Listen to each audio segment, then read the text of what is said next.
Rahasia di balik pameran artefak Mesir di China. Mesir hampir memindahkan seluruh harta karun bersejarah koleksi Museum Nasional mereka ke Shanghai belum lama ini.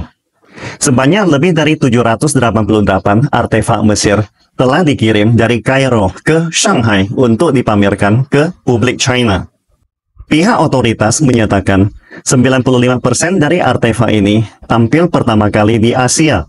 Beberapa di antaranya bahkan pertama kali keluar dari Mesir untuk dipamerkan di negara lain. Di antaranya terdapat patung besar Firaun Mesir dan peti mati berlukis, yang semuanya merupakan harta karun nasional Mesir yang telah bertahan selama ribuan tahun, dengan formasi pameran yang sangat kuat. Mengapa Mesir begitu mempercayai China, hingga membawa hampir semua harta karun nasional mereka dipercayakan untuk dipamerkan di China? Negara mana lagi yang pernah melakukan hal serupa?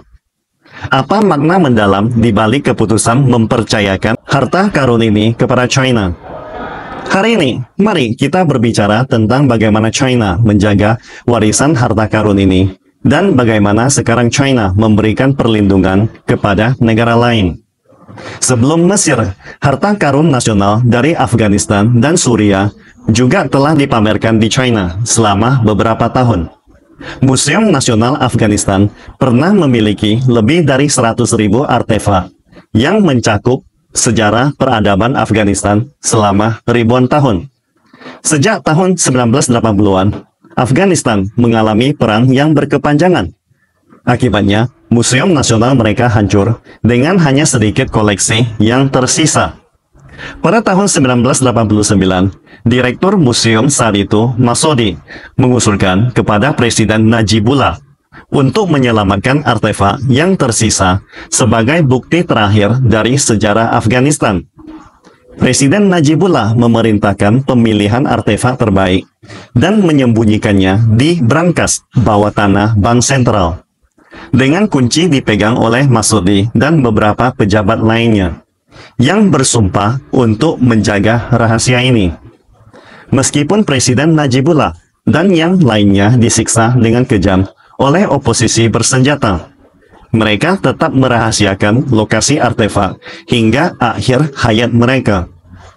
Pada tahun 2001, dunia terkejut ketika patung Buddha Bamiyan yang besar diledakkan oleh organisasi bersenjata Afghanistan. Patung Buddha raksasa ini telah berdiri di Afghanistan selama lebih dari 1.500 tahun. Bahkan Genghis Khan sangat menghormatinya dan tidak merusaknya saat menaklukkan Asia Tengah. Jika artefak yang tersisa di Museum Afghanistan tidak disembunyikan dengan baik, mereka mungkin akan bernasib sama dengan patung Buddha Bamiyan, hancur selamanya dalam perang. Presiden Muhammad Najibullah dan rekan-rekannya mengorbankan nyawa mereka untuk menyelamatkan harta karun nasional tersebut. Pada tahun 2003, situasi di Afghanistan mulai stabil, dan artefak yang disegel selama lebih dari 20 tahun akhirnya kembali terlihat. Setelah 3 tahun pemulihan, pemerintah Afghanistan memutuskan untuk mengirim artefak ini ke luar negeri untuk dilindungi melalui pameran keliling. Mereka percaya bahwa harta karun ini hanya bisa terlindungi dengan baik jika dipindahkan ke negara lain yang bisa dipercayai. Pada tahun 2006, sebanyak 231 artefak top dari Afghanistan memulai perjalanan mereka. Dipamerkan di 18 museum di negara-negara seperti Prancis, Italia, dan Australia. Setelah 10 tahun perjalanan, pada tahun 2017, artefak ini sampai di China, dipamerkan di Museum Istana di Beijing. Sesuai rencana, pameran berikutnya akan diadakan di AS. Namun, AS tiba-tiba membatalkan rencana pameran tersebut, menyebabkan panik di pihak Afghanistan. Mereka tidak memiliki cukup waktu untuk menemukan museum baru dari negara yang dapat menerima artefak ini, dan khawatir artefak tersebut harus dikembalikan ke Afghanistan yang masih bergejolak. Akhirnya, China melangkah maju dan menawarkan solusinya. Setelah pameran di Museum Istana berakhir, Artefak Afghanistan kemudian dipamerkan berturut-turut di kota-kota lain seperti Dunhuang, Chengdu, dan Zhengzhou. Karena China memiliki banyak museum kelas dunia, sehingga pameran keliling bisa terus berlangsung. Akhirnya, 231 artefak Afghanistan terus dipamerkan di China selama lebih dari 3 tahun. Pameran di Chengdu pada tahun 2018 menarik lebih dari 500.000 pengunjung, merupakan jumlah terbanyak di dunia. Banyak netizen China yang mengetahui cerita di balik pameran ini, sehingga memberikan dukungan dan dorongan kepada Afghanistan. Mereka mengatakan bahwa mereka telah melihat peradaban gemilang Afghanistan, dan berjanji untuk mengembalikan artefak tersebut dengan aman ketika situasi Afghanistan mulai stabil. Tindakan dan niat baik yang dilakukan oleh China sangat dihargai oleh pemerintah Afghanistan. Direktur Museum Nasional Afghanistan, Rahimi, pada tahun 2018 mengatakan bahwa kondisi museum mereka sangat terbatas. Bahkan pasokan listrik dan keamanan dasar pun tidak terjamin. Sehingga mereka sangat berterima kasih kepada China karena telah menjaga artefak mereka dengan baik. Pada tahun 2020, situasi di Afghanistan akhirnya kembali stabil, dan artefak tersebut kemudian dipulangkan. Pada bulan April tahun itu, Kementerian Informasi dan Kebudayaan Afghanistan mengumumkan bahwa 231 artefak telah kembali dengan aman ke ibu kota Kabul. Selama pameran artefak Afghanistan berlangsung, China juga merencanakan pameran artefak Suriah. Suriah yang juga dilanda perang akhirnya bisa memamerkan 190 artefak dari 8 museum besar mereka di China pada bulan Mei 2021. Museum-museum di berbagai provinsi di China seperti Guangdong, Hebei, dan Ningxia terus bergiliran mengadakan pameran ini, menarik lebih dari 1 juta pengunjung. Di balik ini semua adalah kerja keras para profesional museum China selama 6 tahun. Banyak netizen bertanya, mengapa China melakukan semua ini?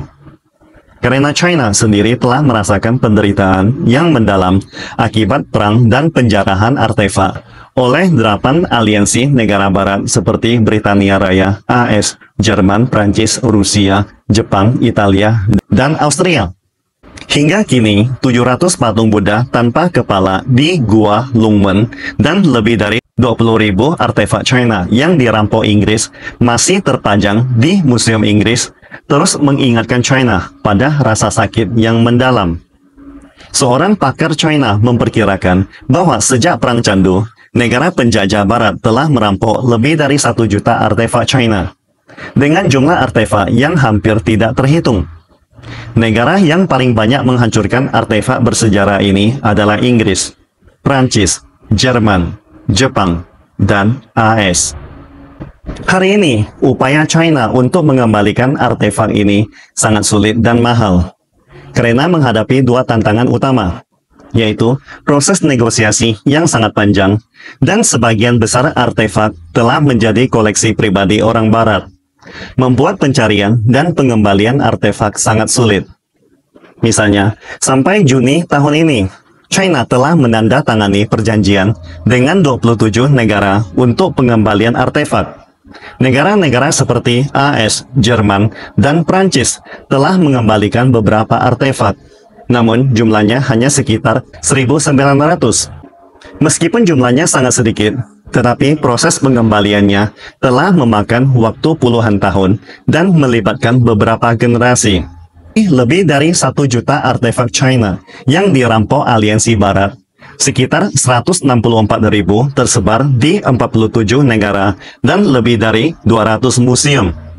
Meskipun ada harapan untuk mengembalikan artefak ini melalui negosiasi, namun lebih dari 800.000 artefak lainnya telah tidak diketahui keberadaannya.